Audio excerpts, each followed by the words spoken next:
अस्सलामुअलैकुम। अल्हम्दुलिल्लाह आज भी एक पाकिस्तानी भैया की तरफ से एक बांग्लादेशी क्यूट आपी के लिए चला गया बहुत ही प्यारी कुछ गिफ्ट। और हमारे क्यूट बांग्लादेशी आपी तो बहुत ही खुश थी।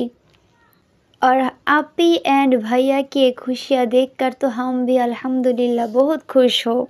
अगर आप लोग भी इसी तरह अपने शहजादी को कुछ गिफ्ट करना चाहती, जैसे कि ड्रेस, जूते, बैग, ज्वेलरी या और कुछ, तो फिर सुमैया फैशन वर्ल्ड के साथ अभी कांटेक्ट कर लेना। या आप डायरेक्ट पाकिस्तान से अपने स्पेशल पर्सन को कुछ भेजना चाहते तो भी आप लोग सुमैया फैशन वर्ल्ड के साथ कांटेक्ट करिएगा। এবং বাংলাদেশ থেকে যে আপুরা দেখছো, যদি তোমরা পাকিস্তানে অথবা ইন্ডিয়াতে তোমার ভালোবাসার মানুষটির কাছে কোনো পার্সেল বা গিফট পাঠাতে চাও, তাহলে তোমরাও এখনই সুমাইয়া ফ্যাশন ওয়ার্ল্ডের সাথে কন্ট্যাক্ট করে নাও।